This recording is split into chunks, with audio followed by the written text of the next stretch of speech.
সাধারণতন্ত্র দিবসের আগে বিপুল বিস্ফোরক উদ্ধার হয়েছে মুর্শিদাবাদের রঘুনাথগঞ্জ থেকে।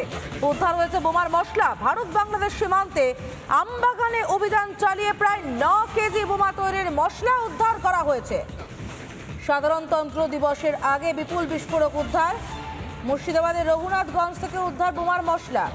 ভারত বাংলাদেশ সীমান্তে আমবাগানে অভিযান, প্রায় 9 কেজি বোমা তৈরির মশলা উদ্ধার করা হয়েছে।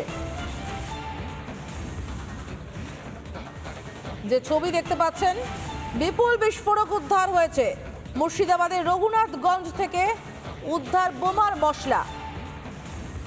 ভারত বাংলাদেশ সীমান্তে আমবাগানে অভিযান, প্রায় 9 কেজি বোমা তৈরির মশলা উদ্ধার হয়েছে।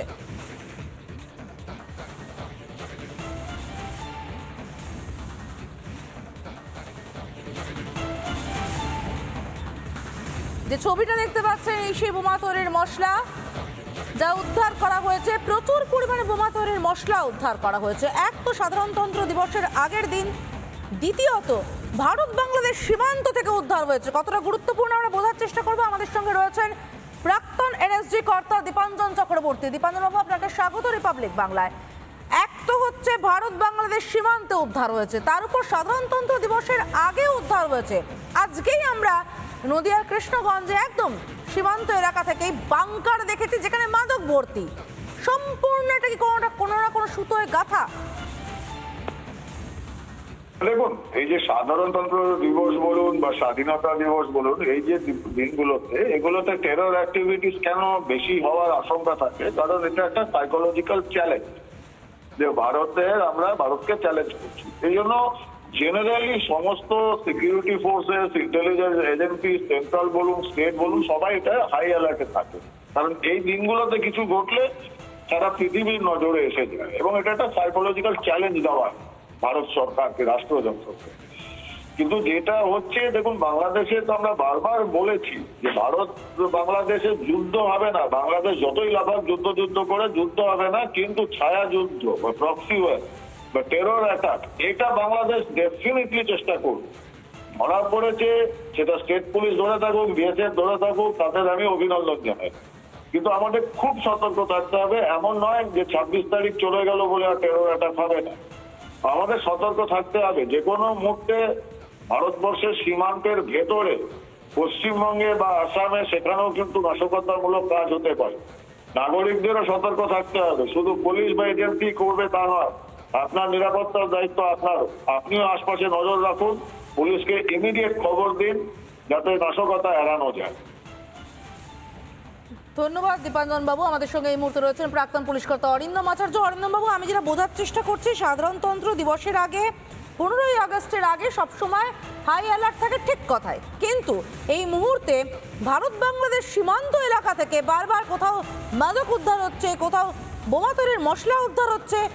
কোনোটা কি কোনো রকম ইঙ্গিতবাহী, এক সুতোয় গাথা কি ঘটনাগুলো?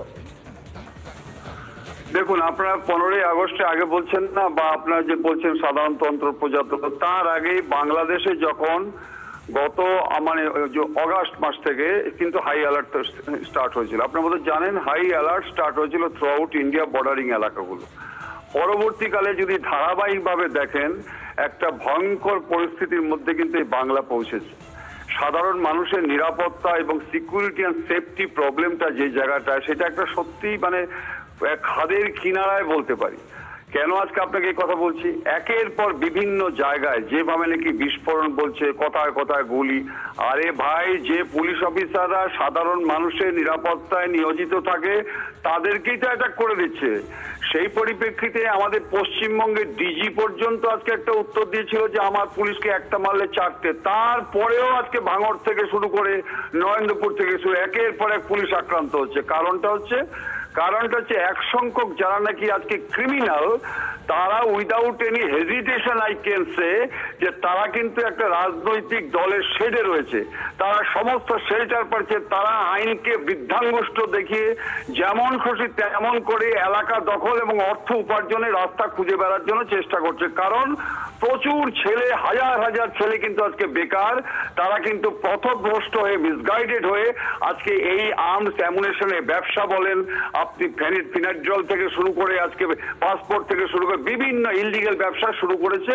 কারণ হচ্ছে কি তারা আজকে রাজনৈতিক আজকে যেভাবে নাকি আজকে নেতারা, আমি আবার আপনাদের বলছি, স্পষ্ট ভাষায় বলছি, দ্বিধাহীন কণ্ঠে বলছি, এটা হচ্ছে একটা নেক্সাস চলছে in between some unscrupulous political leader, বিবেকহীন কিছু পুলিশ অফিসার এবং ক্রিমিনালদের সাথে একটা মেলবন্ধন করে সাধারণ মানুষের নিরাপত্তা, সাধারণ মানুষের সিকিউরিটি অ্যান্ড সেফটি যে জায়গাটা আজকে খাদের কিনারে। আজকে আপনি বলুন, সাধারণতন্ত্র আমরা জানি যে দীর্ঘদিন ধরে আমরা বলছি প্রজাতন্ত্র। যে দেশে রাজা নেই, যে দেশে রানী নেই, সে দেশের প্রজাদের আজকে কাকে কমপ্লেন করবে? হাহাকার চতুর্দিকে। আমরা এখন সাধারণতন্ত্রে এসেছি। সাধারণতন্ত্র সাধারণ মানুষের জায়গাটা আজকে কোথায় পৌঁছেছে? কাকে কমপ্লেন করবে আপনি জানান না। কাকে কমপ্লেন করবে? কোথায় কমপ্লেন করবে? পুলিশই তো অ্যাটাক করছে, আর কদিন পরে থানা অ্যাটাক হয়ে যাবে। অতএব এই ক্ষেত্রে আমি বলছি, সাধারণ মানুষ এবং সর্বশ্রেণীর রাজনৈতিক নেতারা যদি আজকে এগিয়ে না আসেন, তাহলে কিন্তু আজকে ভয়ঙ্কর পরিস্থিতি। এই বিপদ এড়ানো সম্ভব হবে। অনেক ধন্যবাদ আমাদের সঙ্গে কথা বলার জন্য। নানা ধরনের কন্টেন্ট দেখার জন্য লাইক করুন, শেয়ার করুন আমাদের ফেসবুক পেজ, সাবস্ক্রাইব করুন আমাদের ইউটিউব চ্যানেল। পাশাপাশি অন্যান্য ব্রেকিং নিউজের জন্য অবশ্যই চোখ রাখুন রিপাবলিক বাংলায়।